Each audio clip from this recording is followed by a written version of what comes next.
کہ عذاب میں ساری چیزوں کا اجتماع تھا جو قوم شعیب میں تھی، یعنی کہ ان کو سائے والے دن ان پر عذاب آیا، یعنی کہ پہلے بادل آئے تو بڑے خوش ہوئے، فوجی ہوا بادل آ گئے، پہلے بادل نے ان پہ سایہ کیا جس میں شعلے، چنگاریاں اور آگ کے ببوکے تھے، پھر آسمان سے سخت چیخ آئی اور زمین سے بھونچال جس کی ان کی روحیں پرواز کر گئی، اور وہ بے جان لاشیں ہو کے پرندوں کی طرح گھٹنوں میں منہ دے کے اوندھے رہ گئے۔ اللہ تعالیٰ ہمیں تمام ان عذابوں سے بچائے، آمین سو آمین۔ تو اللہ تعالیٰ کے لیے بڑا آسان ہے، جیسے آیت نمبر 95 میں ہے کہ ہم نے اس بدحالی کو خوشحالی سے بدل دیا، یعنی کہ اللہ تعالیٰ نے ان کی تنگ دستی کو خوشحالی سے اور بیماری کو صحت اور عافیت سے بدل دیا تاکہ وہ اس پہ اللہ کا شکر کرائیں۔ لیکن پھر بھی ہم دیکھتے ہیں حدیث میں مومنوں کا معاملہ اس سے برعکس بیان فرمایا کہ وہ آرام اور راحت ملنے پہ اللہ کا شکر ادا کرتے ہیں اور تکلیف پہنچنے پہ صبر سے کام لیتے ہیں، اور یہ دونوں ہی حالتیں ان کے لیے خیر اور اجر کا باعث ہوتی ہیں۔ تو اللہ سبحانہ تعالیٰ نے ہر قوم کو، ہر انسان کو آزماتا ہے اور پھر وہ دیکھتا ہے اس کا خوشی اور غمی میں رویہ کیا ہوتا ہے، اسی کمپلیننگ کے وائی می، یا وہ کہتا ہے اللہ میں آپ کی رضا میں راضی ہوں۔ آیت نمبر 96، اگر ان بستیوں کے رہنے والے ایمان لے آتے اور پرہیزگاری اختیار کرتے تو ہم ان پہ آسمان اور زمین کی برکتیں کھول دیتے، لیکن انہوں نے تکذیب کی تو ہم نے ان کے اعمال کی وجہ سے ان کو پکڑ لیا۔ کیا پھر بھی ان بستیوں کے رہنے والے اس بات سے بے فکر ہو گئے، ان پر ہمارا عذاب شب کے وقت آ پڑے جس وقت وہ سوتے ہوں۔ آپ دیکھتے ہیں ایک دم آتا ہے۔ کیا ان بستیوں کے رہنے والے اس بات سے بے فکر ہو گئے، ان پر ہمارا عذاب دن چڑھے آ پڑے جس وقت وہ اپنے کھیلوں میں مشغول ہو؟ کیا پس وہ اللہ تعالیٰ کی اس پکڑ سے بے فکر ہو گئے؟ سو اللہ کی پکڑ سے بچو ان کی جن کی شامت ہی آ گئی ہو، کوئی بے فکر نہیں ہوتا۔ اللہ کی پکڑ بہت اسٹرانگ ہے، ہم بچ ہی نہیں سکتے۔ اپنے ایمانوں کی حفاظت کریں۔ اور کیا ان لوگوں کو جو زمین کے وارث ہوئے وہاں کے لوگوں کی ہلاکت کے بعد ان واقعات کو نہ ان واقعات مذکورہ نے یہ بات نہیں بتلائی کہ اگر ہم چاہیں تو ان کے جرائم کے سبب ان کو ہلاک کر ڈالیں، ہم ان کے دلوں پہ بند لگا دیں گے پس وہ نہ سن سکیں گے۔ بہت مجھے ڈر لگتا ہے، ڈر یہ لگتا ہے کہ جتنی بھی ہم نے قوموں کے واقعات سنے، ان کے ایک اسپیسیفک شرک کے ساتھ ان کا جو بھی حقوق العباد میں کمی بیشی تھی جس پہ اللہ تعالیٰ نے ان کو عذاب سے دوچار کر دیا۔ اس وقت امت محمدیہ، اس وقت اگر آپ گرد و نواح میں دیکھیں تو آپ سوچیں ان تمام قوموں کا ذکر جن پہ عذاب آئی تھیں اور جو نافرمانیاں تھیں، وہ پوری کی پوری نافرمانیاں آج ہماری قوم کے اندر ہیں۔ ہم کیا سوچتے ہیں، ہم کیا گمان کر رہے ہیں کہ کیا اللہ ہم پہ عذاب نہیں ڈالے گا؟ کیا اللہ ہم کو پکڑے گا نہیں؟ ہم تمام جرائم ہم سب کے اندر ہیں جن جرموں پہ ان قوموں پہ عذاب آیا تھا۔ ان بستیوں کے کچھ قصے ہم آپ سے بیان کریں، اور ان سب کے پاس ان کے پیغمبر معجزات لے کر آئے، پھر جس چیز کو انہوں نے ابتدا میں جھوٹا کہا یہ بات نہ ہوئی کہ پھر اس کو مان لیتے۔ اللہ تعالیٰ اسی طرح کافروں کے دلوں پہ بند لگا دیتا ہے، اور اکثر لوگوں میں سے ہم نے وفائے عہد نہ دیکھا، ہم نے اکثر لوگوں کو ہی بے حکم پایا۔ پھر اس کے بعد ہم نے موسیٰ علیہ السلام کو اپنے دلائل دے کے فرعون اور اس کے امراء کے پاس بھیجا، مگر ان لوگوں نے ان کا بالکل حق ادا نہ کیا۔ سو دیکھیے ان مفسدوں کا کیا انجام ہوا۔ اور موسیٰ نے فرمایا اے فرعون، میں رب العالمین کی طرف سے پیغمبر ہوں، میرے لیے یہی شایان ہے کہ بجز سچ کے اللہ کی طرف کوئی بات منسوب نہ کروں، میں تمہارے پاس تمہارے رب کی طرف سے ایک بڑی دلیل بھی لایا ہوں، سو تو بنی اسرائیل کے کو میرے ساتھ بھیج دے۔ فرعون نے کہا اگر آپ کوئی معجزہ لے کر آئیں تو اس کو پیش کیجئے، اگر آپ سچے ہیں۔ بس آپ نے اپنا عصا ڈال دیا، سو دفتن وہ صاف ایک اسلحہ بن گیا، اور اپنا ہاتھ باہر نکالا، سو یکایک سب دیکھنے والوں کے روبرو بہت ہی چمکتا ہوا ہو گیا۔ قوم فرعون میں جو لوگ سردار لوگ تھے انہوں نے کہا کہ واقعی یہ شخص ماہر جادوگر ہے۔ اب یہ حضرت موسیٰ علیہ السلام اور فرعون کا واقعہ ہے۔ فرعون کے معنی ہوتے ہیں سورج دیوتا کا اوتار، بڑا دیوتا سورج تھا جسے را کہا جاتا تھا، اور بادشاہ وقت کو جو تھا جو بھی اس وقت کا جو مطلب بادشاہ تھا اس کو فاریہ کہا جاتا تھا، اور عبرانی میں فاریہ اور عربی میں فرعون، تو ہر تخت نشین فرعون کہلایا جاتا تھا۔ تو یہاں واقعہ حضرت موسیٰ علیہ السلام کا آ رہا ہے، اس کو بھی میں بریف تھوڑا سا نریٹ کر دیتی ہوں۔ اچھا جی، حضرت موسیٰ علیہ السلام کا میں بچپن سے شروع کرتی ہوں۔ حضرت فرعون، جیسے میں نے فرعون کا بھی آپ کو ڈیفائن کیا، فرعون جو تھا اس زمانے میں، اور آج بھی آپ دیکھیں کہ جب بھی کوئی کام کرنا ہوتا ہے تو فوراً ہم قامت سے پوچھ رہے ہوتے ہیں کہ جی بتائیں یہ حق میں میرے ہے کہ نہیں، حالانکہ اللہ سبحانہ تعالیٰ نے نجومیوں کے پاس جانا یا اپنے ہاتھ دکھانا اس کی سختی سے ممانعت ہے، 40 دن تک آپ کی نماز قبول نہیں ہوتی ہے، اور غیب کا علم تو سوائے اللہ تعالیٰ کے کسی کے پاس نہیں ہے۔ تو آج بھی ہم وہی حرکت کرتے ہیں۔ تو فرعون نے اپنے کوئی بھی کام کرنے سے پہلے وہ نجومیوں سے اس کا پوچھتا تھا کہ اس کے پوچھتا تھا کہ یہ ٹھیک ہے کہ نہیں ہے۔ تو ان کے نجومیوں نے کہا کہ آپ کی سلطنت میں بنی اسرائیل میں ایک بچہ پیدا ہوگا جو آپ کی حکومت کو تباہ کر دے گا، جس پہ فرعون کو بڑا غصہ آیا۔ اس نے کہا کہ جو اب بچہ پیدا ہو اس سب کو، جو لڑکے پیدا ہوں ان کو قتل کر دیا جائے۔ تو جب انہوں نے قتل کا سلسلہ شروع کیا تو درباریوں نے کہا کہ اگر آپ سارے لڑکوں کو مار دیں گے تو پھر ہمارے خدمت گار کون بنیں گے؟ یعنی کہ فرعون کی غلامی میں بنی اسرائیل کی قوم تھی۔ انہوں نے کہا کہ یہ بنی اسرائیل مر گئے تو پھر لڑکے مر گئے تو ہمارے خدمت گار کون، ملازم کون بنے گا؟ جس پہ فرعون نے تھوڑی سی ریلیکسیشن یہ کی کہ اس نے کہا کہ 1 سال کے لڑکے جو ہیں ان کو چھوڑ دیا جائے اور اگلے سال کے لڑکوں کو مار دیا جائے۔ اور اسی طرح حضرت موسیٰ علیہ السلام جس سال پیدا ہوئے اس سال میں لڑکوں کا قتل کرنے کا حکم تھا، اور ان کے بھائی حضرت ہارون علیہ السلام، اسکالرز کہتے ہیں یا تو وہ اس بات سے پہلے پیدا ہوئے یا وہ اس سال پیدا ہوئے کہ جب لڑکوں کو قتل نہیں کیا جاتا تھا اس سال۔ تو اس طرح آپ کی حضرت موسیٰ علیہ السلام کی جب پیدائش ہوئی تو ان کی جو والدہ تھی انتہائی پریشان ہوئی، فکر مند ہوئی، ہائے میری جان، میرا لال۔ اب اور وہ کیا ہوتا تھا کہ سپاہی گھومتے پھرتے تھے شہروں میں، کرندے تو گھومتے تھے کہ کہیں پتا چلے کہ کہیں بچہ کسی کی ڈیلیوری ہونی ہے تو ہمیں پتا چلے اگر وہ لڑکا ہے تو ہم اس کو آن دا اسپاٹ جو ہے اس کو قتل کر دیں۔ تو ان کی ماں نے بھی کہیں چھپ کے جب ان کی ڈیلیوری کی تو ان کو بہت ڈر لگ رہا تھا۔ پھر اللہ سبحانہ تعالیٰ نے، یہ ہم پڑھیں گے قرآن ہی کے الفاظوں میں ہے کہ اللہ سبحانہ تعالیٰ نے ان کی ماں کی مامتا کو ٹھنڈا رکھا، ان کے اندر یہ حوصلہ دیا، ان کو یہ تجویز سجائی کہ ایک بچے کو ایک لکڑی کے صندوق میں دریا میں بہا دیا جائے۔ بیسکلی اگر یہ سوال میں اور آپ کریں نا تو ہمارا کبھی حوصلہ بھی نہ ہو، حالانکہ ہمارے پیچھے کوئی تلوار لے کے بھی کھڑا ہو، کہ دریا میں آپ نے کبھی روانی دیکھی کتنا تیزی سے جاتا ہے، اور ایک چھوٹا سا بچہ آپ کیا سوچتے ہیں کہ وہ لکڑی کے باکس میں وہ ٹھیک بھی رہے گا کہ نہیں؟ لیکن یہ اللہ سبحانہ تعالیٰ نے حضرت موسیٰ علیہ السلام کی والدہ کو یہ بات سجھائی، اور انہوں نے اس بچے کو اس لکڑی کے صندوق میں دریا کے سپرد کر دیا، اور ان کی بہن، ان کی حضرت موسیٰ علیہ السلام کی بہن کا نام تھا مریم، ان کو کہا، وہ اسکالرز کہتے ہیں وہ شاید 10 یا 12 سال کی تھی، ان کو کہا کہ آپ ساتھ ساتھ دریا کے چلتی رہو اور دیکھو کہ یہ لکڑی کا تابوت کہاں جاتا ہے۔ اور وہ تابوت جس میں حضرت موسیٰ علیہ السلام لیٹے ہوئے تھے، وہ تابوت چلتا گیا اور ان کی بہن ساتھ ساتھ ان کو فالو اپ کرتی رہی۔ اور کہتے ہیں کہ کچھ آگے جا کے حضرت آسیہ علیہ السلام اپنی فرینڈز کے ساتھ یا اپنی کنیزوں کے ساتھ وہاں پہ کنارے پہ، کوئی دریا کے کنارے بیٹھی ہوئی تھی، تو انہوں نے دیکھا کہ تابوت ایک لکڑی کا آ رہا ہے، تو انہوں نے کہا کہ جاؤ پکڑ کے لاؤ، اس میں دیکھیں کہ کیا ہے۔ تو جب وہ ان کے ملازم وہ پکڑ کے لے کر آئے تو انہوں نے دیکھا کہ ایک بچہ، خوبصورت سا بچہ اس کے اندر تھا، تو جس پہ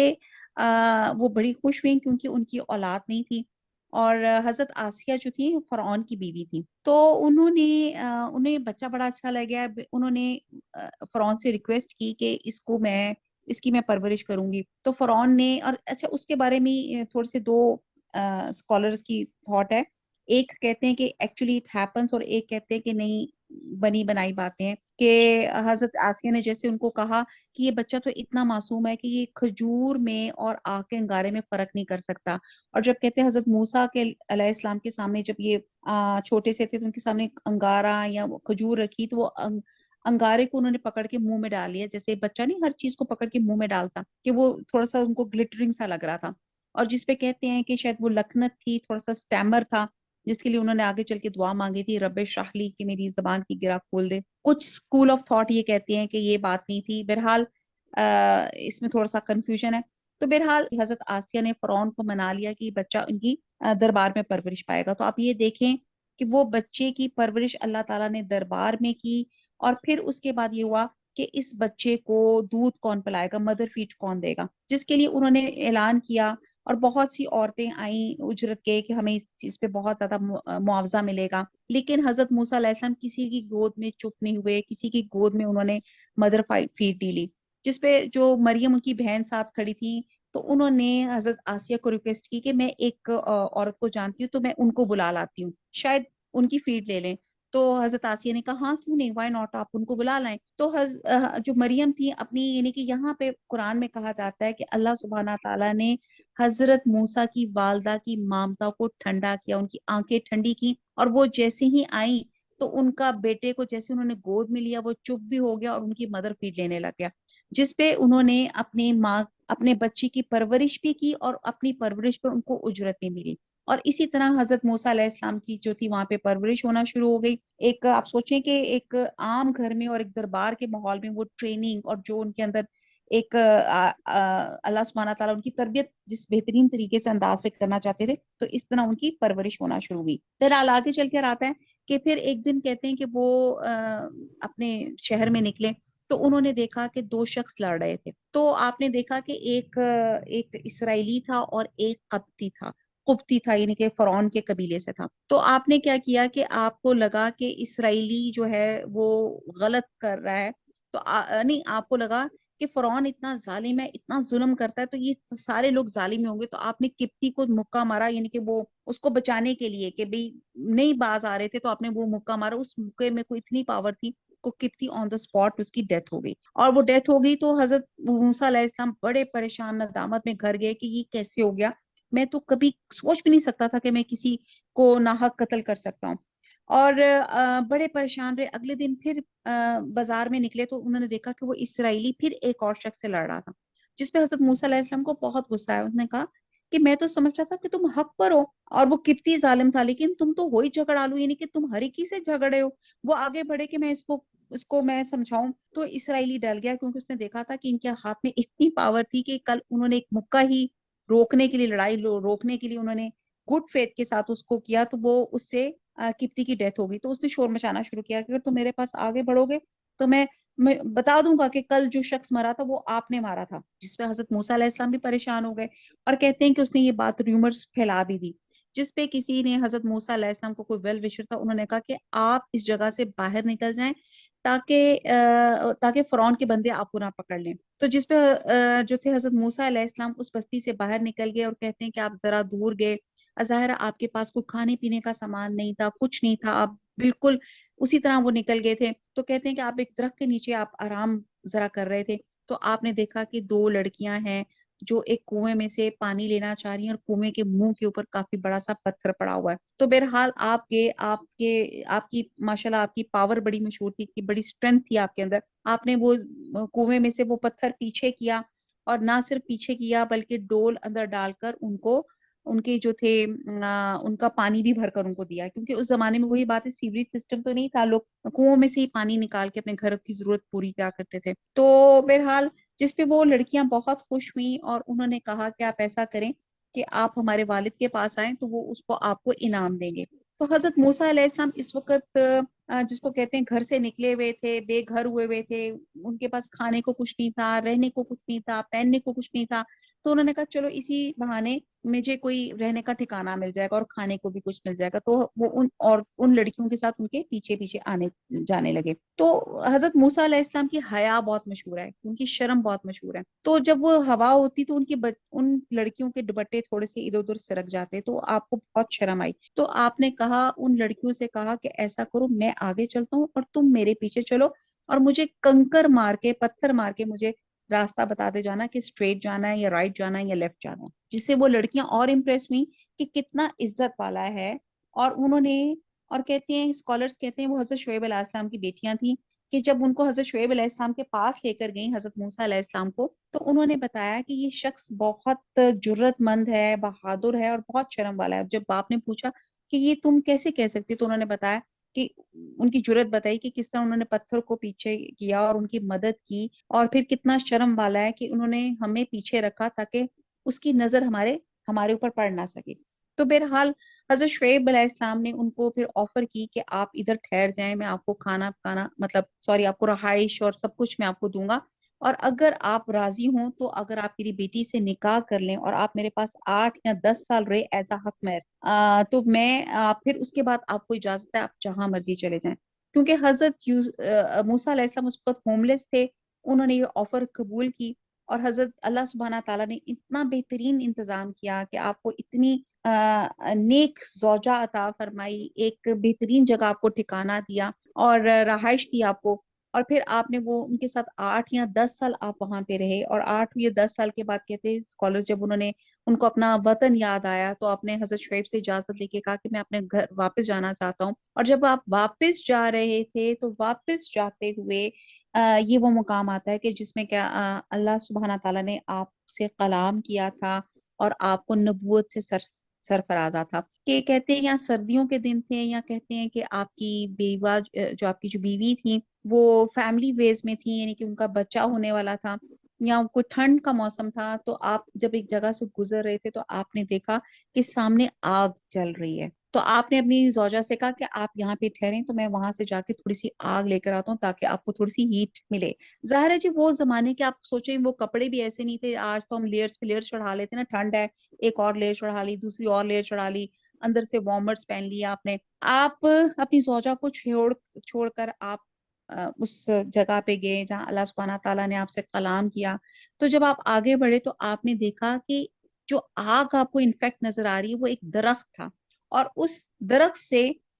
جو تھی وہ نور تھا یا وہ کیا تھی، وہ اتنی برائٹ وہ چمک رہا تھا، اور آپ وہاں پہ گئے تو اللہ سبحانہ تعالیٰ نے پھر یہاں پہ انشاءاللہ تعالیٰ ہم آگے پڑھیں گے، پھر اللہ تعالیٰ نے آپ علیہ السلام سے گفتگو کی اور آپ کو نبوت کے اوپر سرفرازہ، اور آپ کو 2 ٹارگٹس آپ کو دیے کہ آپ فرعون جو ایک ظالم بادشاہ ہے اس کے پاس جائیں، اس کو اللہ کی وحدانیت کا پیغام دیں، اور دوسرا بنی اسرائیل جو غلام بنی ہوئی ہے جس پہ بہت ظلم ہو رہے ہیں ان کو فرعون کی غلامی سے نجات دلائیں۔ تو یہ 2 ٹارگٹس لے کے اللہ سبحانہ تعالیٰ نے آپ کو کچھ معجزات دیے، جس میں آپ کے ہاتھ میں ایک لاٹھی تھی، تو آپ نے اللہ سبحانہ تعالیٰ نے پوچھا یہ کیا ہے تمہارے ہاتھ میں؟ آپ نے کہا یہ لاٹھی ہے۔ آپ نے کہا کیا کام کرتے ہو؟ کہتے ہیں میں پتے جھاڑتا ہوں، راستہ صاف اپنا کرتا ہوں۔ تو اللہ سبحانہ تعالیٰ نے کہا اس کو زمین پہ رکھو، جب وہ زمین پہ رکھی تو وہ ایک استہا بن گئی،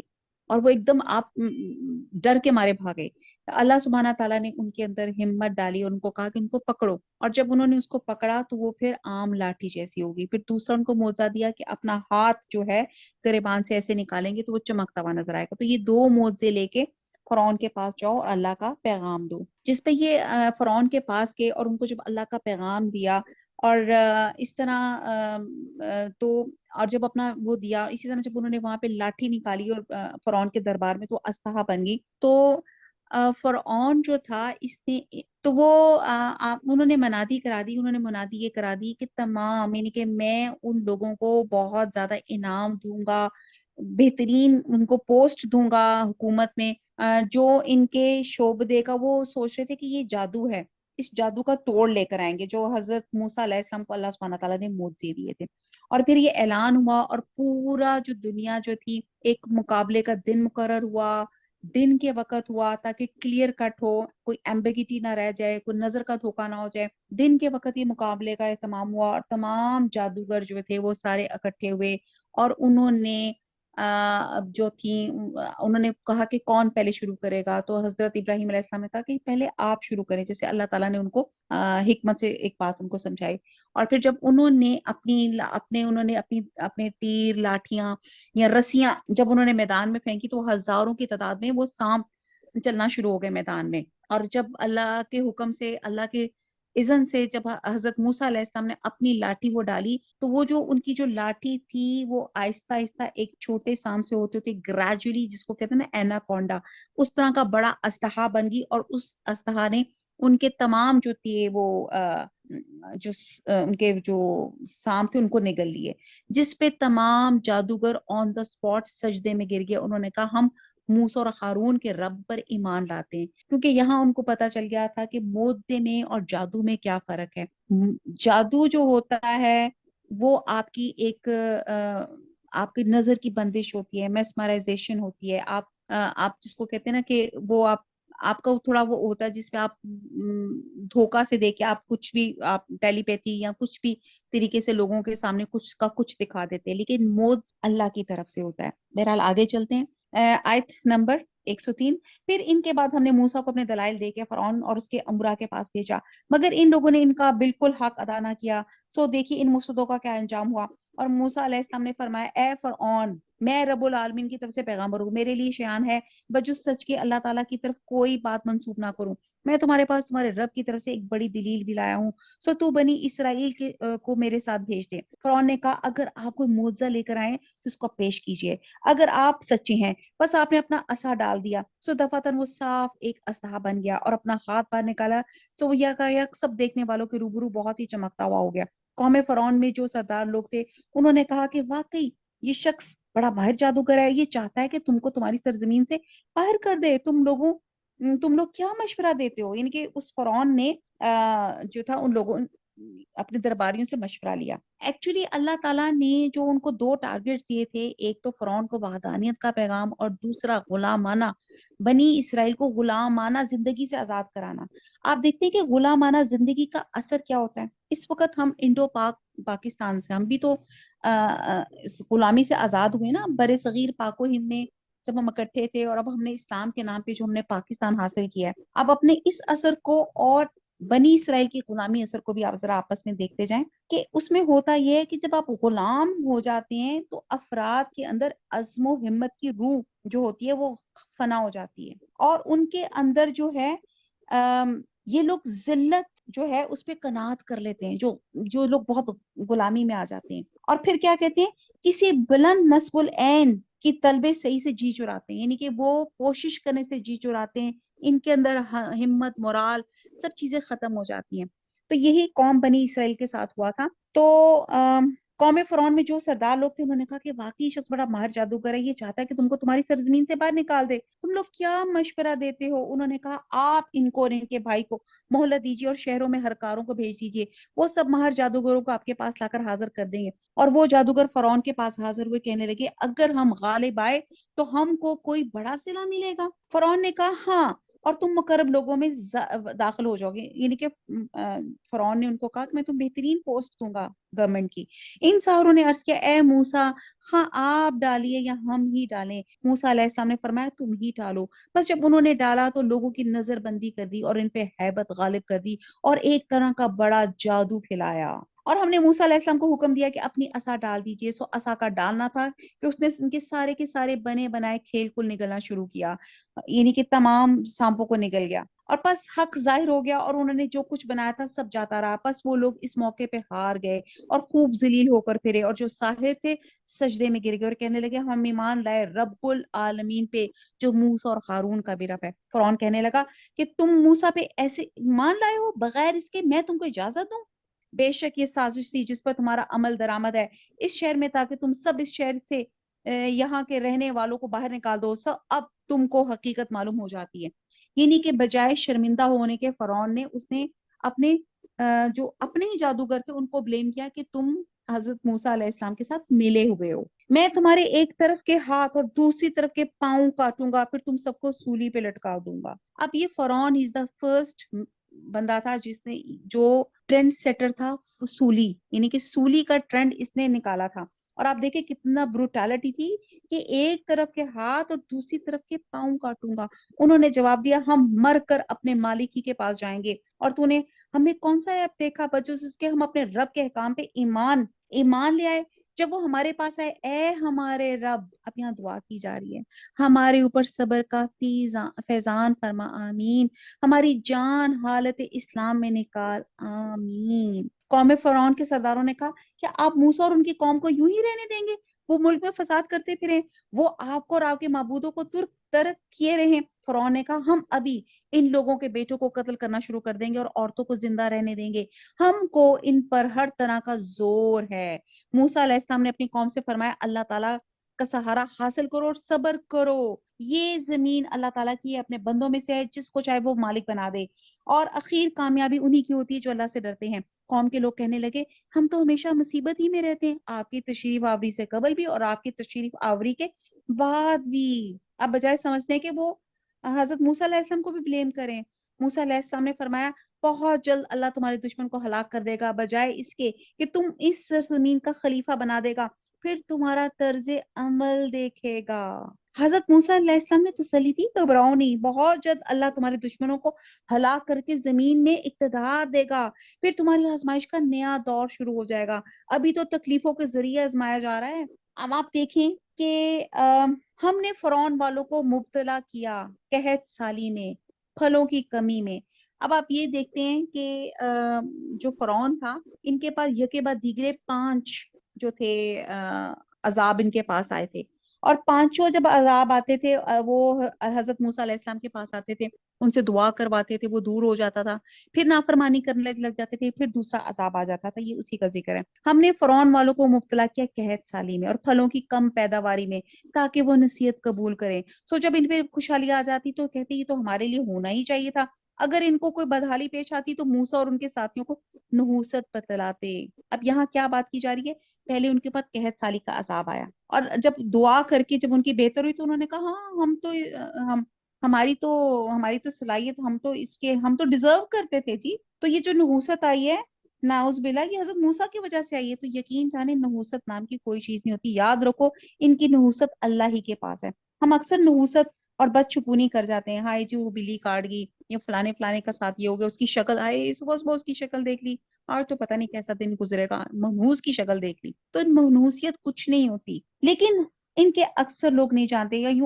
یوں کہتے ہیں کیسی ہی بات ہمارے سامنے لاؤ، ان کے ذریعے سے ہم پر جادو چلاؤ، جب بھی ہم تمہاری بات ہرگز نہ مانیں گے۔ پھر ہم نے ان پر طوفان بھیجا۔ اب دیکھیں پھر اللہ تعالیٰ نے کیا عذاب بھیجا؟ طوفان بھیجا، اور ٹڈیاں اور گھن کا کیڑا، یعنی کہ طوفان بھیجا۔ یعنی کہ طوفان کا مطلب ہے کہ کثرت سے بارش جس میں ہر چیز غرق ہو گئی۔ اب حضور صلی اللہ علیہ وسلم جب بادل دیکھتے تھے نا تو تھوڑے سے پریشان ہو جاتے تھے اور دعا کرتے تھے اللہ تعالیٰ یہ خیر کی بارش ہو۔ اس وقت بھی باہر بارش ہو رہی ہے، اللہ سے دعا ہے اللہ تعالیٰ خیر کی بارش ہو۔ تو یہاں تو طوفان سے مراد کثرت اموات بھی ہے، جس میں کہتے ہیں ہر گھر میں ماتم برپا ہو گیا۔ پھر دوسرا کیا ہو گیا؟ ٹڈی پڑ گئی۔ ٹڈی کہتے ہیں ٹڈی دل کا حملہ ہوا، فصلوں کی ویرانی کے لیے مشہور ہے۔ یہ ٹڈیاں ان کے غلوں اور پھلوں کی فصلوں کو کھا کے چٹ کر جاتی تھی۔ پھر کمل کا عذاب ہوا، کمل سے مراد جوئیں ہیں جو انسان کے جسم، کپڑے اور بالوں میں پڑ جاتی ہیں۔ اور یہاں یہ گھن کا کیڑا ہے جو گلے میں لگ جاتا ہے اور اس کے بیشتر حصے کو ختم کر دیتا ہے۔ اب دیکھیں جوؤں سے تو انسان کو گھن آتی ہے اور اس کی کثرت سے پریشانی بھی ہوتی ہے، اور جب خاص طور پہ بطور عذاب ہو تو آپ اندازہ لگا سکتے ہیں کہ کتنی پریشانی ہوگی۔ اور پھر گھن کا عذاب معیشت کو، اکانومی کو کھوکھلا کر دیتا ہے، ختم کر دیتا ہے۔ پھر ان پہ مینڈک کا عذاب آیا چوتھا، جو پانی اور جوہڑوں اور چھپڑوں میں ہوتا ہے۔ یہ مینڈک ان کے کھانوں میں، ان کے بستروں میں، ان کے غلوں میں، ہر چیز میں مینڈک ہو گیا کہ ان کا کھانا پینا، سونا پینا حرام ہو گیا۔ پھر کیا ہو گیا؟ ان پہ عذاب ہے دم کا، خون سے مراد کے پانی کا خون بن جانا۔ یوں پانی پینا ان کے لیے ناممکن ہو گیا۔ اور یوں بھی کہہ سکتے ہیں کہ خون سے مراد نکسیر کی بیماری تھی، یعنی کہ ہر شخص کے ناک سے خون جاری ہو گیا۔ یہ کھلے اور جدا جدا موجے تھے، یہ وقفے کے ان کے پاس آتے تھے، یعنی کہ ایک عذاب آتا تو اسے تنگ آ کر موسیٰ کے پاس آتے، ان سے دعا سے وہ ٹل تو جاتا، لیکن وہ ایمان لانے کی بجائے اور مزید کفر اور شرک میں جمے رہتے۔ پھر دوسرا عذاب آتا، پھر اسی طرح ہی کرتا، اور وقفوں سے ان کے اوپر 5 عذاب آئے۔ چلیں جی، ایز کمپیئر اپنے ساتھ لے لیں، میں اور آپ دیکھ لیتے ہیں، ہمارے پاس بھی کم عذاب آئے۔ ہم کون سے اپنے کفر، شرک اور نافرمانی سے باز آ گئے؟ ایک زمانے میں ایڈز کا عذاب آیا تھا، ہر بندہ لگتا تھا HIV پازیٹیو ہے۔ پھر ہم نے دیکھا ڈینگی کا عذاب آیا، پھر ہم نے دیکھا لوڈ شیڈنگ کا عذاب جو ابھی بھی چل رہا ہے، یہ بھی عذاب ہی ہے نا۔ پھر ہم دیکھتے ہیں اب پانی کا عذاب، پانی میں کمی بیشی ہو رہی ہے، پانی ختم ہو رہا ہے۔ پھر دہشت گردی کا عذاب، ولگیرٹی کا عذاب، ریپ اور زنا کا عذاب، کورونا کا عذاب آپ دیکھتے ہیں۔ پھر آپ یہ دیکھتے ہیں ہومو سیکشوالٹی کا عذاب، ہیپاٹائٹس کا عذاب، کینسر کا عذاب آپ دیکھتے ہیں۔ یہ کینسر کی ٹرم مجھے تو یاد ہے کہ ہم اپنے زمانے میں جتنے بھی ہم پرانے تھے 10-20 سال پہلے، ہمارے کہیں کبھی سنا کرتے تھے کسی کو کینسر ہے۔ آج آپ دیکھ لیں ہر دوسرا بندہ کینسر کے مرض میں مبتلا ہے، کیونکہ ہم سب لوگوں نے نیچر کو ہم نے اگنور کر لیا ہے۔ ہم لوگوں نے خود ساختہ طریقے بنا لیے ہیں سونے، جاگنے، کھانے پینے کے، آرٹیفیشل تھنگس۔ پھر ہم دیکھتے ہیں کہ آپ دیکھتے ہیں موبائل کا عذاب، میڈیا وار کا عذاب آپ دیکھتے ہیں۔ یہ جو اس وقت ہم سب کے ہاتھوں میں موبائل ہے، یہ کتنا بڑا عذاب ہے۔ اس کو ہم کم ہی اچھے راستے کے لیے استعمال کرتے ہیں، موسٹلی اس کو برائی کے لیے استعمال کرتے ہیں۔ کہیں تو یہ عذاب ہیں جو یکے بعد دیگر ہمارے پاس آئے ہیں، اور پھر اس کے بعد ہم پھر نافرمانیوں میں رہ جاتے ہیں۔ مجھے بتائیں یہ کورونا آ کے چلا گیا، یہ دوبارہ آ رہا ہے، کیا فرق پڑا ہمارے کسی بھی چیز میں. ہمارے یہاں پہ کوئی فوتگی ہو گئی، ہمارے سامنے ہمارے گھر کے پیارے فوت ہو گئے، ہمارے اندر کیا چیز چینج آیا ان کو دیکھ کے؟ ہاں کوئی نہیں، وہی مرا نا، ہم تو شکر ہے بچ گئے نا. تو بہرحال یہ ہمارے پاس عذاب آئے ہیں، ہمارے اندر کیا چینج آیا ہے، کیا تبدیلی آئی ہے، کیا ہم اللہ تعالیٰ کو جواب دیں گے؟ یہ تمام عذاب، یہ جو میں نے بتائے، یہ سب عذاب ہمارے اندر ہو رہے ہیں، گزر رہے ہیں. اللہ تعالیٰ ہمیں وارننگ سائنس دے رہا ہے، سگنلز دے رہا ہے، ہمیں سمبلز بھیج رہا ہے. اپنے آپ کو صراط مستقیم پہ لے آؤ، اللہ کے فرمانبردار بن جاؤ، اللہ کے مطلوب باعمل انسان بن جاؤ. اللہ میاں ہمیں قرآن کا مطلوب اور باعمل انسان بنا دے. اچھا جی، آیت نمبر ہے، پھر ہم نے ان پہ طوفان بھیجا اور ٹڈیاں اور گھن کا کیڑا اور مینڈک اور خون، یہ سب کھلے کھلے موجے تھے، سو وہ تکبر کرتے رہتے. وہ لوگ کچھ تھے ہی جرائم پیشہ. اور جب ان پہ کوئی عذاب واقع ہوتا تو یوں کہتے ہیں موسیٰ ہمارے لیے اپنے رب کے پاس سے دعا کیجئے. جب جس کا اس نے آپ سے عہد کر رکھا ہے، آپ اس عذاب کو ہم سے ہٹا دیجئے تو ہم ضرور ضرور آپ کے کہنے سے ایمان لے آئیں گے. ہم بنی اسرائیل کو بھی رہا کر کے آپ کے ہمراہ کر دیں گے. اور پھر جب ان سے اس عذاب کا ایک خاص وقت تک ان کا پہنچنا تو ہٹا دیتے تو وہ فوراً ہی عہد چکنی کرنے لگتے. پھر ہم نے ان سے بدلہ لیا، یعنی کہ ان کو دریا میں غرق کر دیا، اس سبب سے کہ وہ ہماری آیتوں کو جھٹلاتے تھے، ان سے بالکل ہی غفلت کرتے تھے. ہم نے ان لوگوں کو جو بالکل کمزور شمار کیے جاتے تھے اس زمین کے پورب پچھم کا مالک بنا دیا، جس میں ہم نے برکت رکھی ہے. کہتے ہیں ایک عذاب آتا تھا تو اسے تنگ آ کے موسیٰ علیہ السلام کے پاس آتے تھے، دعا کریں. اور اسی طرح کہتے ہیں یکے بعد دیگرے 5 ان کے عذاب آئے. اور اتنی بڑی نشانیاں لانے کے بعد بھی یہ لوگ ٹھیک نہیں ہوئے، اور آخر میں اللہ سبحانہ تعالیٰ نے انہیں دریا میں غرق کر دیا. اب یہاں پہ اللہ تعالیٰ بتا رہے ہیں کہ اس سرزمین میں اللہ تعالیٰ نے، یعنی کہ زمین سے مراد یہاں شام کا علاقہ فلسطین ہے، جہاں اللہ تعالیٰ نے عمالقہ کے بعد بنی اسرائیل کو غلبہ عطا فرمایا. اور شام میں بنی اسرائیل حضرت موسیٰ علیہ السلام اور ہارون علیہ السلام کی وفات کے بعد اس وقت حضرت یوشع بن نون نے عمالقہ کو شکست دی اور بنی اسرائیل کے لیے راستے ہموار کر دیا، اور زمین کے ان حصوں میں برکتیں رکھی، یعنی کہ شام کے علاقے میں جہاں بکثرت انبیاء کا مسکن ہے اور وہاں پہ تدفین بھی ان کی ہوئی ہے. اور ظاہری اور باطنی دونوں قسم کی برکتوں سے یہ زمین مالا مال رہی. اور آپ کے رب کا نیک وعدہ بنی اسرائیل کے حق میں ہے، ان کے صبر کی وجہ سے پورا ہو گیا. اور کیا تھا؟ صبر کی وجہ. سورہ قصص میں ہے، ہم چاہتے ہیں کہ ان پہ احسان کریں، جو زمین میں کمزور سمجھے جاتے ہیں ان کو پیشوا بنوائیں اور ملک کا وارث کریں، اور ملک میں ان کی قوت و طاقت دیں، اور فرعون و حامان اور ان کے لشکروں کو وہ چیزیں دکھا دے جن سے وہ ڈرتے ہیں. اور یہ فضل اور احسان اس صبر کی وجہ سے ہے جس کا مظاہرہ انہوں نے فرعونی مظالم کے مقابلے میں کیا. تو آپ دیکھیں کہ صبر کی کس قدر امپورٹنس ہے، اور اللہ تعالیٰ کس طرح نوازتے ہیں صبر کی وجہ سے. اللہ تعالیٰ ہم عافیت اللہ سبحانہ تعالیٰ آپ سے مانگتے ہیں. اور ہم نے فرعون کے اور اس کی قوم کے ساختہ پرداختہ کارخانوں کو، جو کچھ وہ اونچی اونچی عمارتیں بنواتے تھے، سب کو درہم برہم کر دیا، سب تباہ ہو گیا. ہم نے بنی اسرائیل کو دریا سے پار اتار دیا. بس ان لوگوں کا ایک قوم پہ گزر ہوا جو اپنے چند بتوں سے لگے بیٹھے تھے اور کہنے لگے اے موسیٰ ہمارے لیے بھی ایک معبود ایسے ہی مقرر کر دیجئے جیسے ان کے یہ معبود ہیں. آپ نے فرمایا واقعی تم لوگوں میں بڑی جہالت ہے. اب کیا تھا؟ یہ وہی واقعہ ہے جب اللہ سبحانہ تعالیٰ نے حضرت موسیٰ علیہ السلام کو، اللہ تعالیٰ نے حکم دیا کہ اپنے جو ایمان والے ان کو لے کے یہ سمندر کراس کریں. اور جب وہ سمندر کے پاس آئے تو وہاں پہ اللہ تعالیٰ کے حکم سے وہاں پہ پل بن گیا. اور آپ نے جیسی آپ پل پہ چڑھے، پل کے درمیان میں تھے تو کسی نے فرعون کو بھی خبر دے دی. تو فرعون بڑی اپنی فرعونیت میں اپنے لشکروں کے ساتھ آیا کہ میں مزہ چکھاتا ہوں کہ یہ میرے ملک سے بھاگے کیسے. اور وہ پیچھے کرتا کرتے جب ان کے پل تک پہنچا تو انہوں نے دیکھا کہ حضرت موسیٰ علیہ السلام اور ان کی قوم پل کے درمیان میں ہے. تو اس نے بھی آؤ دیکھا نہ تاؤ دیکھا کہ اگر یہ پل کے اوپر چڑھے ہوئے ہیں تو میں بھی چڑھ جاتا ہوں. تو وہ اپنے لشکروں کے ساتھ وہ اس پل کے اوپر چڑھ گیا. اور جب وہ درمیان میں پہنچا اور یہاں حضرت موسیٰ علیہ السلام نے پل کراس کیا تو اللہ کے حکم سے وہ پل جو تھا حضرت موسیٰ علیہ السلام اور ایمان والوں کے لیے بنا تھا وہ ختم ہو گیا. اور وہ عین درمیان میں فرعون اور اس کے لشکر جو تھے وہ ڈوب گئے. اور اس کی فرعون کی لاش کو بطور عبرت اللہ تعالیٰ نے ابھی بھی حنوت شدہ جو ہے یہ میوزیم میں پڑی ہوئی ہے. اب بنی اسرائیل جب وہاں پہ انہوں نے جب پل سمندر کراس کر کے جس علاقے میں پہنچے تو وہاں پہ ان کے معاملات آ رہے ہیں کہ اللہ تعالیٰ نے مزید ان کو کتنا کتنا نوازا. اور پھر ان کے کرائمز کیا تھے کہ انہوں نے وہاں پہ بھی جا کے انہوں نے کیا کیا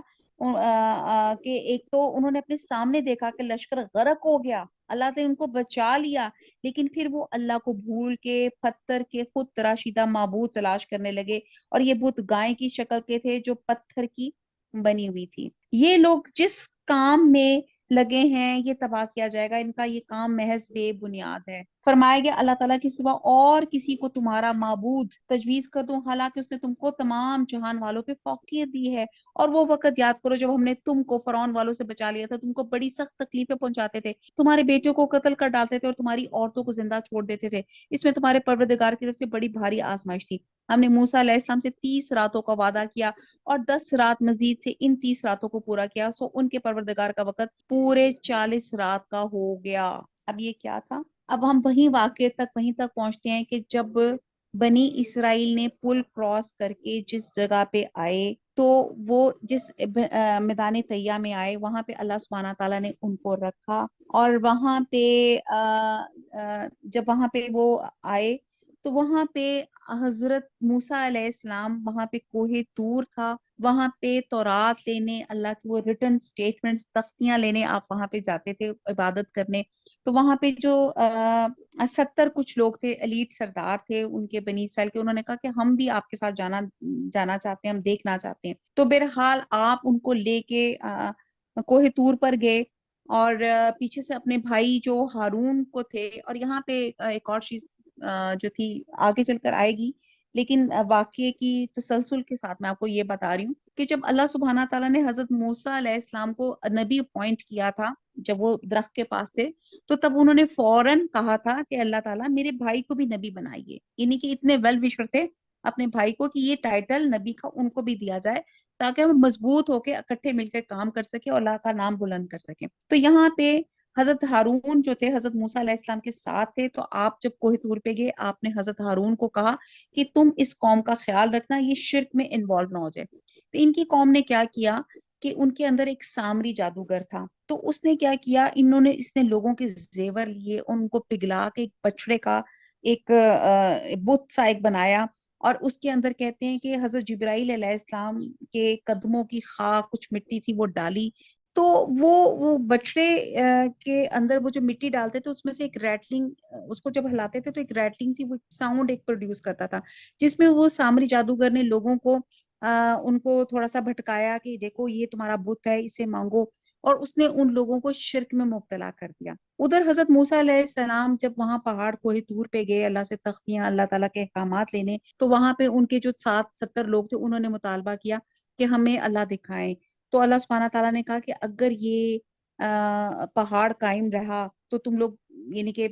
یہ پہاڑ پہ ڈیپینڈ کرتا ہے، تو پھر تم لوگ دیکھ سکو گے۔ تو وہ اللہ تعالیٰ کا بھی نور بھی نہیں، اس پہ وہ ڈلا بھی نہیں تھا، تو پہاڑ سرما ہو گیا، اور وہ اللہ کے نور کی اتنی وہ ایک انٹینسٹی تھی کہ وہاں پہ جو 70 لوگ ان کے ساتھ حضرت موسیٰ علیہ السلام کے ساتھ گئے تھے وہ سارے کے سارے فوت ہو گئے۔ اور حضرت موسیٰ علیہ السلام وہاں پہ بڑا گلٹ میں مبتلا ہوئے کہ یار یہ 70 لوگوں کو میں لے کر آیا ہوں اور یہ سارے ہو گئے، میں کیا لوگوں کو جواب دوں گا؟ تو اللہ سبحانہ تعالیٰ نے اپنے پیغمبر کی عفت اور عزت بچانے کے لیے ان 70 لوگوں کو زندہ کیا، اور پھر حضرت موسیٰ علیہ السلام واپس ان کو لے کر جب واپس اپنی قوم میں آئے، تو یہاں پہ جو حضرت ہارون کو اپنی باقی لوگوں کا کیئر ٹیکر بنا کے گئے تھے، تو انہوں نے دیکھا کہ ان کی قوم شرک میں ڈوبی ہوئی ہے، تو یہاں پہ انہوں نے جا کے حضرت ہارون کا، کہتے ہیں ایسے گریبان یا ان کے بال پکڑ لیا ہو، جس کو پیار سے دو بھائی آپس میں لڑتے نہیں کہ میرے ماں جائے، تو نے کیا کیا، یہ کیوں ان کو انوالو کیا؟ جس پہ حضرت ہارون نے بڑے پولائٹلی، یہ نہیں کیا کہ بھائی نے ان کے ساتھ اگر سختی سے بہیو کیا ہے تو انہوں نے بڑے پولائٹلی ان کو کہا کہ بھائی ایکچولی یہ میرے موت کے جو تھے در پہ تھے، میں نے بہت کوشش کی، اٹمس کوشش کی، لیکن ان لوگوں نے میری بات سنی نہیں۔ تو بہرحال یہ یہاں پہ وہ بات بیان کی جاتی ہے، اور موسیٰ نے اپنے بھائی ہارون سے کہا کہ میرے بعد ان کا انتظام رکھنا، اصلاح کرتے رہنا، یہ اور بد نظم لوگوں کی رائے پہ عمل مت کرنا، آیت نمبر 43۔ اور جب موسیٰ ہمارے وقت پر آئے، ان کے رب نے ان سے باتیں کی تو عرض کیا، اے میرے پروردگار اپنا دیدار مجھے دکھا، قال لن ترانی، میں آپ کو ایک نظر دیکھ لوں، ارشاد ہوا تم مجھ کو ہرگز نہیں دیکھ سکتے لیکن تم اس پہاڑ کی طرف دیکھتے رہو، اگر وہ اپنی جگہ پہ برقرار رہا تو تم بھی مجھے دیکھ سکو گے۔ بس جب ان کے رب نے اس پہ تجلی فرمائی تو تجلی نے اس کے پر خدشے اڑا دیے اور حضرت موسیٰ علیہ السلام بے ہوش ہو کے گر پڑے۔ پھر جب ہوش میں آئے تو عرض کیا بے شک آپ کی ذات منزہ ہے، میں آپ کی جناب میں توبہ کرتا ہوں، میں سب سے پہلے اس پر ایمان لانے والا ہوں۔ کہتے ہیں وہ پہاڑ رب کی تجلی برداشت نہیں کر سکا، اور حدیث میں آتا ہے کہ قیامت کے دن جب سب لوگ بے ہوش ہوں گے تو جب اللہ سبحانہ تعالیٰ فیصلے کرنے کے لیے نازل ہوں گے تو تو جب ہوش میں آئیں گے تو جب لوگ یعنی کہ آئیں گے تو ہوش میں آنے میں سب سے پہلے شخص جو ہیں کہتے ہیں حضرت موسیٰ ہوں گے۔ تو کہتے ہیں کہ یہ حدیث کا مفہوم ہے، حضور صلی اللہ علیہ وسلم فرما رہے ہیں کہ جب قیامت والے دن سب لوگ بے ہوش ہو جائیں گے، اور یہ بے ہوشی امام ابن کثیر کے بقول میدان محشر میں اس وقت ہوگی جب اللہ تعالیٰ فیصلے کرنے کے لیے نزول یا اجلال فرمائے گا، اور جب ہوش میں آئیں گے تو میں ہوش میں آنے والوں میں سب سے پہلا شخص ہوں گا، یعنی کہ حضور صلی اللہ علیہ وسلم خود، اور میں دیکھوں گا کہ موسیٰ علیہ السلام عرش کا پایا تھامے کھڑے ہیں، اور مجھے نہیں معلوم وہ مجھ سے پہلے ہوش میں آئے یا انہیں کوہ طور کی بے ہوشی کے بدلے میں میدان محشر کی بے ہوشی سے مستثنی رکھا گیا۔ تو بہرحال یہ واللہ عالم۔ ارشاد ہوا ہے موسیٰ میں نے پیغمبری اور اپنی ہم کلامی سے اور لوگوں کو تم کو امتیاز دیا ہے، تم جو کچھ تم کو میں نے دیا ہے اس کو لو اور شکر ادا کرو۔ تو آپ یہ دیکھیں کہ شکر ادا کرو، یہ ہم کلامی کا دوسرا موقع ہے جسے حضرت موسیٰ علیہ السلام کو اللہ سبحانہ تعالیٰ نے ان کو دوسری دفعہ ان سے بات چیت کی، اور ہم نے چند تختیاں اور ہر قسم کی نصیحت اور ہر چیز کی تفصیل ان کو لکھ کر دی، یعنی کہ ریٹن سٹیٹمنٹس تھی، تم ان کے ساتھ پکڑ لو اور اپنی قوم کو حکم کرو اور ان کے اچھے اچھے احکام پہ عمل کریں، اب بہت جلد تم لوگوں کو ان بے حکموں کا مقام دکھلاتا ہوں، میں ایسے لوگوں کو اپنے احکام سے برگزشتہ ہی رکھوں گا جو دنیا میں تکبر کرتے ہیں، جس کا ان کا کوئی حق حاصل نہیں، اگر تمام نشان دیکھ لیں تب بھی وہ ان پر ایمان نہ لائیں گے، اگر ہدایت کا راستہ دیکھیں تو اس کا اپنا طریقہ نہ بنائیں، اور اگر گمراہی کا راستہ دیکھ لیں تو اس کا اپنا طریقہ بنا لیں، یہ اس سبب سے ہے کہ انہوں نے ہماری آیتوں کو جھٹلایا، ان سے غافل ہے، اور یہ لوگ جنہوں نے ہماری آیتوں کو اور قیامت کے پیش آنے کو جھٹلایا، یہ ان کے سب کام غارت ہو گئے، ان کو وہی سزا دی جائے گی جو کچھ یہ کرتے تھے۔ اور موسیٰ کی قوم نے ان کے بعد اپنے زیوروں کا ایک بچڑا معبود ٹھہرایا جو کہ ایک قاب غالب تھا جس میں ایک آواز تھی، کیا انہوں نے نہ دیکھا کہ وہ ان سے بات نہیں کرتا، نہ ان کی کوئی راہ بتلاتا ہے، اس کو انہوں نے معبود قرار دیا اور بڑی ہی ناانصافی کا کام کیا، اور جب نادم ہوئے اور معلوم ہوا کہ واقعی وہ لوگ گمراہی میں پڑ گئے تو کہنے لگے اگر ہمارا رب یہ دعا مانگے، ہمارا رب ہم پہ رحم نہ کرے، ہمارے گناہ معاف نہ کرے تو ہم بالکل گئے گزرے ہو جائیں گے، اللہ ہم پہ رحم کیجئے، ہمیں معاف فرمائیے۔ اور جب موسیٰ علیہ السلام اپنی قوم کی طرف واپس آئے غصے اور رنج میں بھرے ہوئے تو فرمایا کہ تمہیں میرے بعد یہ بڑی بری جانشینی کی، کیا اپنے رب کے حکم سے پہلے تم نے جلد بازی کر لی اور جلدی سے تختیاں ایک طرف رکھیں اور اپنے بھائی کا سر پکڑ کے ان کو اپنی طرف گھسیٹنے لگے۔ ہارون نے کہا اے میرے ماں جائے، ان لوگوں نے مجھ کو بے حقیقت سمجھا اور قریب تھا کہ مجھ کو قتل کر ڈالیں، تو تم مجھ پر دشمنوں کو مت ہنسواؤ اور مجھ کو ان ظالموں کے ذیل میں مت شمار کرو۔ اب یہاں پہ ماں جائے جو ہے نا ان کا پیار اور نرمی نظر آتی ہے اس بات میں۔ موسیٰ نے کہا اے میرے رب میری خطا معاف فرما، پھر دعا مانگ رہے ہیں قال رب اغفر لی ولی اخی وادخلنا فی رحمتک وانت ارحم الراحمین، یہ رحمت کا اشرہ دعا مانگے رب اغفر وارحم وانت خیر الراحمین۔ موسیٰ نے کہا اے میرے رب میری خطا معاف فرما، امین میرے بھائی کی بھی اور ہم دونوں کو اپنی رحمت میں داخل فرما، اور تو سب رحم کرنے والوں سے زیادہ رحم کرنے والا ہے۔ بے شک جن لوگوں نے گو سالہ پرستی کی ہے ان پر بہت جلد ان کے رب کی طرف سے غضب و ذلت اس دنیاوی زندگی میں ہی پڑے گی، اور افطرا پردازیوں کو اور ایسی ہی سزا دیا کرتے ہیں، یعنی کہ جھوٹ بولنے والوں کو۔ اور جن لوگوں نے گناہ کے کام کیے پھر وہ ان کے بعد توبہ کر لے اور ایمان لے آئے تو تمہارا رب اس توبہ کے بعد گناہ معاف کر دینے والا رحمت کرنے والا ہے۔ اور جب موسیٰ علیہ السلام کا غصہ یعنی کہ ختم ہوا تو ان تختیوں کو اٹھایا اور ان کے مضامین پر ان لوگوں کے لیے جو اپنے رب سے ڈرتے تھے ہدایت اور رحمت تھی۔ اور موسیٰ علیہ السلام نے 70 آدمی اپنی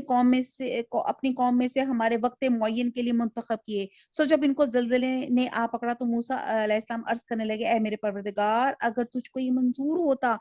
تو اس سے قبل ہی ان کو اور مجھ کو ہلاک کر دیتا، کہیں تو ہم میں سے چند بیوقوفوں کی حرکت پہ سب کو ہلاک کر دے گا، یہ واقعہ محض تیری طرف ایک امتحان ہے، ایسے امتحانات سے جس کو تو چاہے گمراہی میں ڈال دے اور جس کو چاہے ہدایت پہ قائم رکھے، تو ہی ہمارا خبرگیر ہے، بس ہم پر مغفرت اور رحمت فرما، اور تو سب معافی دینے والوں سے زیادہ اچھا ہے۔ یہ میں نے آپ کو بھی یہ چیز آپ کو ساری ڈیٹیل سے بیان کی۔ اب یہاں پہ جو انہوں نے مطالبہ کیا تھا کہ میں اللہ کو دیکھنا چاہتا ہوں، تو یہ عین الیقین تھا، ان کو بلیف تھا، لیکن وہ جس کو کہتے ہیں نا اگر آپ کو چیز دیکھ لیں تو اچھے طریقے سے ڈسکرائب کر سکتے ہیں، تو بہرحال یہ ان کو عین الیقین تھا، حق الیقین بھی تھا اور عین الیقین بھی تھا، وہ دل سے بھی اس چیز کو مانتے تھے اللہ سبحانہ تعالیٰ کو۔ اور ہم لوگوں کے نام دنیا میں بھی نیک خالی رکھ دے اور آخرت میں ہم تیری طرف رجوع کرنے والے ہیں، آمین۔ اللہ تعالیٰ نے فرمایا میں اپنا عذاب اس پر واقع کرتا ہوں جس پہ چاہتا ہوں، میری رحمت تمام اشیاء پہ محیط ہے۔ تو وہ رحمت ان لوگوں کے نام ضرور لکھوں گا جو اللہ سے ڈرتے ہیں اور زکوٰۃ دیتے ہیں، جو ہماری آیتوں پہ ایمان لاتے ہیں۔ اب اللہ تعالیٰ نے لسٹ آف چیزیں بتا دی کہ میں کن کن چیزوں پہ رحمت کروں گا، کہ جو اللہ سے ڈرتے ہیں، زکوٰۃ دیتے ہیں، اور جو لوگ ایسے رسول نبی امی کا اتباع کرتے ہیں جن کو وہ لوگ اپنے پاس تورات اور انجیل میں لکھا ہوا پاتے ہیں۔ حدیث میں آتا ہے کہ اللہ تعالیٰ کی رحمت کے 100 حصے ہیں، اور یہ اس کی رحمت کا ایک حصہ ہے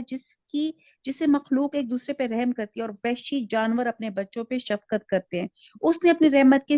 99 حصے اپنے پاس رکھے ہیں، وہ ان کو نیک باتوں کو حکم فرماتے ہیں اور بری باتوں سے منع فرماتے ہیں۔ اب یہاں پہ حضور صلی اللہ علیہ وسلم کی دعوت ہے 157 آیت میں، کہ ایک تو جب نیکی کا حکم دیں، برائی سے روکیں، حلال چیزوں کو آپ اڈاپٹ کر لیں، حرام چیزیں ویسی بھی مضر ہوتی ہیں انسان کے لیے، ٹھیک نہیں ہوتی، ان کو مت اڈاپٹ کریں۔ اور وہ چیز جو تھی، جو ہم لوگوں نے مذہب پہ خام خواہ اپنے اوپر بوجھ سختیاں ڈالی تھیں، جو قابل عمل نہیں تھیں،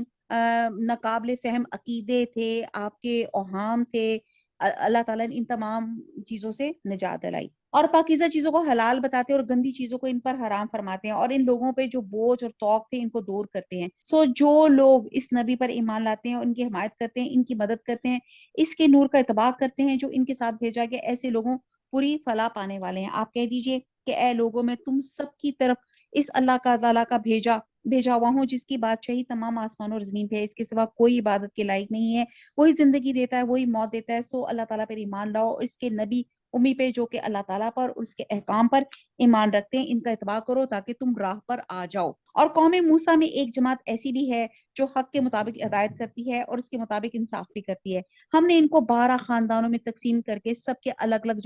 جماعت مقرر کر دی۔ ہم نے موسیٰ کو حکم دیا جبکہ ان کی قوم نے ان سے پانی مانگا کہ اپنے عصا کو فلاں پتھر پہ مارو، بس فوراً ان سے 12 چشمے پھوٹ نکلے۔ ہر شخص نے اپنے پانی پینے کا موقع معلوم کر لیا۔ ہم نے ان پہ ابر کا سایہ فگن کر دیا، ان کو ترنجین اور بٹیرے پہنچائے۔ کھاؤ نفیس چیزوں سے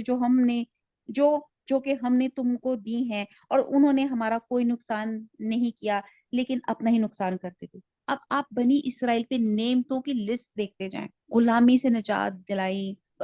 پل کراس کروایا، سمندر کے اوپر سے کراس کروایا، پھر جہاں پہ ان کو رکھا تو وہ ایک صحرا تھا، وہاں پہ اللہ تعالیٰ نے ان کو بادلوں کا سایہ دیا، ان کو کھانا پینے کی ضرورت تھی، اللہ تعالیٰ نے ان کو من و سلوہ پہنچایا۔ اور جب ان کو حکم دیا کہ تم لوگ اس آبادی میں جا کے رہو اور کھاؤ، اور اس سے جس جگہ تم رغبت کرو، اور زبان سے کہتے جانا توبہ ہے، جھکے جھکے دروازے میں داخل ہونا، ہم تمہاری خطائیں معاف کر دیں گے، اور جو لوگ نیک کام کریں گے ان کو مزید برآں اور دیں گے۔ اور پھر کیا کہا کہ جب قوم نے کہا کہ ہم غلام رہے ہیں ساری زندگی، تو ہمارا انٹروڈکشن ایز اے فاتحہ قوم کر دیں، تو اللہ تعالیٰ نے کہا ہاں یہ جگہ ہے،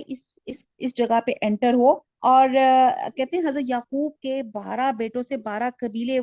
وجود میں آئے تھے، اور ہر قبیلے پہ اللہ تعالیٰ نے ایک نقیب نگران مقرر کیا تھا۔ اور یہاں پہ ان کو کہا جا رہا ہے کہ اور جب انہوں نے کہا کہ ہمیں فاتح قوم کو انٹروڈکشن دی، تو اللہ تعالیٰ نے کہا ہاں لیکن جھکتے ہوئے عاجزی سے جانا، لیکن انہوں نے اس کا مطلب چینج کر دیا، سو بدل ڈالا ان ظالموں نے ایک اور کلمہ جو خلاف تھا۔ اچھا، انہوں نے وہ کلمہ ہی بدل ڈالا، اس پر ہم نے ان پر ایک آفت سماوی بھیجی، اس وجہ سے کہ وہ حکم کو ضائع کرتے تھے۔ اور آپ ان لوگوں سے، ان بستی والوں کا جو کہ دریائے شور کے قریب آباد تھے، اس وقت کا حال پوچھیے جبکہ وہ ہفتے کے بارے میں حد سے نکل رہے تھے، جبکہ ان کے ہفتے کے روز تو ان کی مچھلیاں ظاہر ہو کر ان کے سامنے آتی تھیں، اور جب ہفتے کا دن نہ ہوتا تو ان کے سامنے نہ آتی تھی۔ ہم ان کی اس طرح اس طرح پر آزمائش کرتے ہیں اور اس سبب کے وہ بے حکمی کیا کرتے تھے۔ اب یہاں پہ وہی جو سبت کا قانون تھا، جو واقعہ تھا، یہ وہ واقعہ ہے کہ اللہ سبحانہ تعالیٰ نے یہودیوں کو منع کیا تھا کہ آپ لوگوں نے ہفتے والے دن شکار نہیں کرنا، لیکن وہ کیا کرتے تھے، گڑیاں بنا لیتے تھے، اور پھر اس دن اللہ کے کرم سے اس دن جمعے والے دن بہت زیادہ وہ مچھلیاں، یعنی کہ وہ آتی تھی، تو وہ گڑیاں بنا لیتے تھے، جال بچھا لیتے تھے، تاکہ وہ کہتے ہیں نا کان ادھر سے نہیں پکڑنا تو ادھر سے پکڑنا، یعنی کہ اللہ تعالیٰ کی نافرمانی کرتے تھے۔ تو بہرحال اپنے دل کی مسلسل صفائی کرتے رہیں، اور یہ صفائی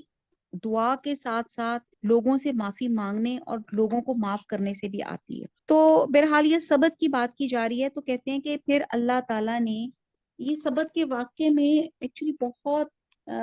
بہت سے اس میں سبق ہیں کہ اللہ سبحانہ تعالیٰ نے ان کو جو تھا ان کو بندر بنا دیا تھا۔ اب جب بندر بنا دیا تھا تو ہم سوچتے ہیں کہ یہ بندر کیوں بنایا تھا؟ یہ جو تھا نا سبت والے، یہ 3 گروہ بن گئے تھے۔ ایک وہ تھے جو لوگوں کو منع کرتے تھے، ایک وہ تھے جو خاموش رہتے تھے، اور ایک وہ تھے جو عمل کر جاتے تھے۔ تو یہاں پہ جو ان کو بندر جو بنا کے دیا، تو اس میں وجہ یہ تھی کہ یہ آپ دیکھیں کہ بندر کے اندر مکاری ہوتی ہے، اور کہتی ہیں کہ یہ 3 دن بندر رہے اور پھر اس کے بعد اللہ سبحانہ تعالیٰ نے ان کو مار دیا تھا۔ تو یہاں ان کی جو مکاری، یعنی کہ وہ کیا کرتے ہیں، ہر وقت ڈاچ وہ کرتے رہتے ہیں، تو یہ انسان کے انہوں نے جو تھا اللہ تعالیٰ نے ان کو بندر بنا کے ایک ان کو سزا دی تھی۔ اور یہاں پہ ہمارے جو وہ ہسٹری والے ہیں وہ تو کہتے ہیں کہ جی انسان کی ایوولوشن بندر سے شروع ہوئی تھی، حالانکہ اللہ تعالیٰ نے سزا کے طور پہ ان کو بندر بنایا۔ ٹائم بڑا شارٹ ہے، نہیں تو اس کو ہم بہت ڈیٹیل سے اور پڑھتے۔ اور جبکہ ان میں سے ایک جماعت تو یوں ہے، اچھا جو ہمارے ویسے تو من سارے ریگولر کلاس کے ہیں، ورنہ ہماری رمضان کے بعد بھی انشاءاللہ جو ریگولر کلاسز ہوتی ہیں وہ ہم بہت ڈیٹیل سے ایک آیت کو کرتے ہیں۔ اور جبکہ ان میں سے ایک جماعت نے یوں کہہ دیا کہ تم ایسے لوگوں کو کیوں نصیحت کرتے ہو جن کو اللہ تعالیٰ بالکل ہلاک کرنے والا ہے، ان کو سخت سزا دینے والا ہے۔ انہوں نے جواب دیا کہ تمہارے رب کے روبرو عذر کرنے کے لیے اور اس کے لیے کہ شاید یہ ڈر جائے۔ سو جب وہ اس کو بھول گئے، جو ان کو سمجھایا جاتا تھا، تو ہم نے ان لوگوں کو تو بچا لیا جو اس بری عادت سے منع کیا کرتے تھے، اور ان لوگوں کو جو زیادتی کرتے ایک سخت عذاب میں پکڑ لیا، اس وجہ سے کہ وہ بے حکمی کیا کرتے تھے۔ یعنی کہ جب وہ جس کام سے ان کو منع کیا گیا تھا اس میں حد سے نکل گئے، تو ہم نے ان کو کہہ دیا کہ تم بندر ذلیل بن جاؤ۔ اور وہ وقت یاد کرنا کہ آپ کے رب نے یہ بات بتا دی کہ ان یہود پر قیامت تک ایسے شخص کو ضرور مسلط کرتا رہوں گا جو ان کو سزائے شدید کی تکلیف پہنچاتا رہے گا۔ بلا شبہ آپ کا رب جلدی سزا دینے والا ہے، بلا شبہ واقعی بڑی مغفرت والا اور بڑی رحمت والا ہے۔ یعنی کہ اللہ تعالیٰ نے فرما دیا کہ ان پر قیامت تک ایسے لوگوں کو مسلط کرتا رہوں گا جو ان کو سخت عذاب میں مبتلا رکھیں گے۔ چنانچہ ہم دیکھتے ہیں یہودیوں کی پوری تاریخ میں آپ دیکھتے ہیں کہ ان پہ ذلت ہے، غلامی ہے، اور جس کی خبر اللہ تعالیٰ نے اس آیت میں دی ہے۔ آیت نمبر 168، ہم نے دنیا میں ان کی مختلف جماعتیں کر دیں، بعد ان میں نیک تھے اور بعد ان میں اور طرح تھے، ہم ان کو خوشحالیوں اور بدحالیوں سے آزماتے ہیں کہ شاید باز آ جائیں۔ اور پھر ان کے بعد ایسے لوگ ان کے جانشین ہوئے کہ کتاب کو ان سے کہ کتاب گو ان سے حاصل کیا اور اسے دنیا کا مال متاع لے لیتے تھے اور کہتے تھے ہماری ضرور مغفرت ہو جائے گی، حالانکہ اگر ان کے پاس ویسی مال متاع آنے لگے تو اس کو بھی لے لیں گے۔ کیا ان سے اس کتاب کے اس مضمون کا عہد نہیں کیا گیا کہ اللہ کی طرف بجز حق بات کی کسی اور کی بات کی نسبت نہ کریں؟ انہوں نے اس کتاب میں جو کچھ تھا اس کو پڑھ لیا، اور آخرت والا گھر ان لوگوں کے لیے بہتر ہے جو تقویٰ رکھتے ہیں۔ کیا تم نہیں سمجھتے؟ اور جو لوگ کتاب کے پابند ہیں اور نماز کی پابندی کرتے ہیں، ہم ایسے لوگوں کو جو اپنی اصلاح کریں ثواب ضائع نہ کریں گے۔ وہ وقت بھی قابل ذکر ہے جو اپنے پہاڑ کو اٹھا کے سائبان کی طرح ان کے اوپر معلق کر دیا، اور ان کو یقین ہو گیا، اب ان پہ گرا اور کہا کہ جو تو کتاب ہم نے تم کو دی سے مضبوطی کے ساتھ قبول کرو، اور یاد رکھو جو کام ہے اس میں ہے، اس سے توقع ہے کہ تم متقی بن جاؤ گے۔ اب یہ وہ وقت کا واقعہ ہے کہ جب حضرت موسیٰ علیہ السلام کے ان کے پاس تورات لائے اور ان کو احکام بتائے، تو انہوں نے حزب عادت عمل کرنے سے انکار کر دیا، جس پہ اللہ سبحانہ تعالیٰ نے ان کے اوپر پہاڑ بلند کر دیا کہ اگر تم عمل نہیں کرو گے نا تو میں یہ پہاڑ تمہارے اوپر گرا دوں گا۔ تو یہ رفع جبل کا واقعہ ان کے مطالبے پہ پیش آیا، جب انہوں نے کہا تھا ہم تورات پہ عمل اس وقت کریں گے جب اللہ تعالیٰ پہاڑ کو ہمارے اوپر بلند کر دیں گے۔ اور بعض اسکالرز کہتے ہیں یہ کوہ طور تھا۔ اور جب آپ کے رب نے اولاد آدم کی پشت سے ان کی اولاد کو نکالا اور ان سے انہی کے متعلق اقرار لیا، کیا میں تمہارا رب نہیں ہوں؟ سب نے جواب دیا کیوں نہیں، ہم سب گواہ بنتے ہیں تاکہ تم لوگ قیامت کے روز یوں نہ کہو کہ ہم تو اس سے محض بے خبر تھے۔ اب یہ ایک عہد الست ہے۔ حدیث میں آتا ہے کہ عرفہ والے دن نماز جگہ پہ اللہ تعالیٰ نے اسلاب آدم سے عہد میثاق لیا، اور پس آدم کی پشت سے ان کے ہونے والی تمام اولاد کو نکالا اور ان کو اپنے سامنے پھیلا دیا، ان سے پوچھا کیا میں تمہارا رب نہیں ہوں؟ یعنی کہ اللہ سبحانہ تعالیٰ نے جب حضرت آدم علیہ السلام بنائے اور ان کی پشت سے رہتی دنیا کی جتنی بھی آبادی تھی ان سب کو نکال کے ان سے ایک عہد دیا تھا، یعنی کہ یہ عہد بائی ڈیفالٹ سیٹنگ ہم سب کے اندر ہے، وہ جس کو کہتے ہیں نا ایک ضمیر، جس کو آپ کہتے ہیں حق اور باطل کی پہچان، تو یہ آپ کی حق اور باطل کی پہچان، یہ ضمیر وہیں جاگتا ہے ڈیپینڈنگ اپون، وہ کہتے ہیں نا man is known by the company he keeps, جس ماحول میں آپ بیٹھے اٹھتے ہیں۔ آپ ایک ایمان والے ماحول میں ہوں گے تو آپ کے اندر یہ حکمت اور یہ حق اور باطل کا فرق کرنے کی حس زیادہ اسٹرانگ ہو جائے گی، لیکن اگر آپ کسی اور محفل میں ہے جہاں اللہ کی آیات کا مذاق اڑایا جا رہا ہے تو آپ کے اندر وہ جو یہ صلاحیت ہے تھوڑی سی وہ دب جائے گی، لیکن یہ صلاحیت اللہ تعالیٰ نے رکھی ہے، اور یہ اللہ تعالیٰ نے یہ ایک وعدہ سب سے لیا تھا اور سب نے کہا تھا، یعنی کہ حق کی پہچان، یعنی کہ حضرت آدم علیہ السلام مسلمان تھے، دنیا کا پہلا انسان بھی مسلمان تھا، اور یہ سب نے اللہ سے عہد کیا تھا کہ اللہ واحد ایک ہے، تاکہ تم لوگ قیامت کے روز یوں نہ کہو کہ ہم تو اس سے محض بے خبر تھے، یعنی کہ اللہ تعالیٰ نے ہمارے لیے بائی ڈیفالٹ سیٹنگ، ہمارے اندر یہ سیٹنگ رکھ دی ہے کہ ہم اللہ کی معرفت، اللہ کو پہچان سکتے ہیں، یا یوں کہو کہ پہلے شرک تو ہمارے بڑوں نے کیے تھے، ہم ان کے بعد ان کی نسل میں ہوئے، سو کیا ان غلط راہ والوں کی فیل پر تو ہم کو ہلاکت میں ڈال دے گا؟ اور ہم اس طرح آیات کو صاف صاف بیان کرتے ہیں تاکہ دوبارہ باز آ جائیں، اور ان لوگوں کو اس شخص کا حال پڑھ کر سنائیے جس کو ہم نے اپنی آیتیں دی اور پھر وہ ان سے بالکل ہی نکل گیا، پھر شیطان اس کے پیچھے لگ گیا، سو وہ گمراہ لوگوں میں شامل ہو گیا۔ اگر ہم چاہتے تو اس کو ان آیتوں کی بدولت بلند مرتبہ کر دیتے، لیکن وہ تو دنیا کی طرف مائل ہو گیا اور اپنی نفسانی خواہش کی پیروی کرنے لگا، سو اس کی حالت کتے کی سی ہوگی، اگر تو اس پہ حملہ کرے تب بھی ہاں پہ، یا اس کو چھوڑ دے تب بھی ہاں پہ۔ یہی حالت ان لوگوں کی ہے جنہوں نے ہماری آیتوں کو جھٹلایا، ایسا آپ اس حال کو بیان کر دیجئے شاید وہ لوگ کچھ سوچیں۔ اب یہاں پہ اللہ سبحانہ تعالیٰ نے انسان کو کتے کی مثال دی، بندہ کہتے ہیں کیا اللہ تعالیٰ کبھی اس کی مثال دیتے ہیں مچھر کی اور کبھی کچھ، اب آپ یہ دیکھیے جو اللہ تعالیٰ نے یہاں پہ کتے کی مثال دی ہے، نعوذ باللہ، کہتے ہیں کہ اس جو آیت میں 175 میں تھی، ایک حکیم شاعر تھا امیہ بن عبداللہ، ان کی طرف اشارہ جو غیر معمولی ذکاوت اور استعداد، یعنی کہ بڑا ذہین تھا، یہ اہل کتاب کی صحبت میں رہ کے خدا پرستی کے خیالات سے آشنا ہو گیا۔ قدرتی طور پہ ایسے آدمی اس بات کا زیادہ مستحق ہے کہ اس سے اتباع حق کی توقع کی جائے، لیکن جب حضور صلی اللہ علیہ وسلم کی بعثت ہوئی تو اس کو آپ کی فضیلت گراں گزری، اس کو یہ لالچ ہوا کہ وہ خود عرب کا پیغمبر کیوں نہ چنا، اس کو کیوں نہیں عرب کا پیغمبر چنا گیا؟ نتیجہ یہ ہوا کہ اس کے حق کی توفیق اللہ تعالیٰ نے اس سے چھین لی، اور وہ صرف ہوائے نفس، یعنی کہ اپنی نفس کا ہی جو بندہ بن کے رہ گیا۔ تو یہاں پہ جو اللہ سبحانہ تعالیٰ نے 176 میں کتے کی جو تمثیل مثال دی ہے، اس طرف اشارہ کیا ہے کہ تم ایسے لوگوں سے تعارض کیا کرو، یعنی کہ اگر تمہیں ایسے لوگ ہیں ان لوگوں کو ان کے پاس مت بیٹھا کرو۔ تو یہاں کتے کی خصلت کا ذکر کیا گیا ہے کہ جس کی ہر وقت جو ہے زبان اور رال ٹپکتی رہتی ہے، یعنی کہ ایک ایسی اس کے اندر لالچ ہوتی ہے جو کبھی بوجھ ہی نہیں سکتی، وہ کہتے ہیں نا گریڈ ڈاگ، دا گریڈی ڈاگ، جو میں نے بچپن سے وہ پڑھا ہوئی ہے مثال کے، وہ ایک تھا، وہ اس کو جب ہڈی پھینکتا تھا تو وہ سمندر پہ وہ بھی اس کو کیا تھا، وہ ایک بندہ ایک کتا جب ایک نہر کے اوپر سے جا رہا تھا تو اس نے دیکھا نیچے اس کا عکس تھا ایک ہڈی، تو اس نے کہا کہ یہ ایک اور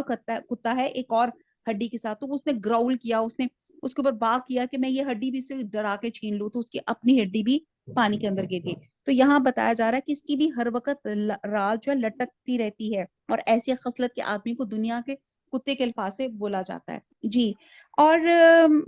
اسی طرح آپ دیکھتے ہیں کہ ایک آپ دیکھیں کہ کتا جو ہوتا ہے چلتے پھرتے ناک زمین سونگنے میں لگی رہتی ہے کہ شاید کہیں سے کچھ کھانے کی چیز مل جائے، آپ اسے پتھر بھی ماریں گے نا تو وہ بھی مڑ کر دیکھے گا کہ کوئی ہڈی یا کوئی چیز ایسی تو نہیں چیزیں پھینک رہے، اور وہ ساری دنیا کو پیٹ کی نگاہ سے دیکھتا ہے۔ اگر کہیں لاش بھی پڑی ہو تو کتوں کے لیے مشہور ہے کہ وہ اس کو صرف اپنے لیے مخصوص کر لیتے ہیں، یعنی کہ کسی کو قریب نہیں آنے دیتے۔ اور ایک اور جو چیز اس کی غالب رہتی ہے وہ شہوت فرج ہے، وہ تمام جسم میں سے اپنی شرم گاہ کو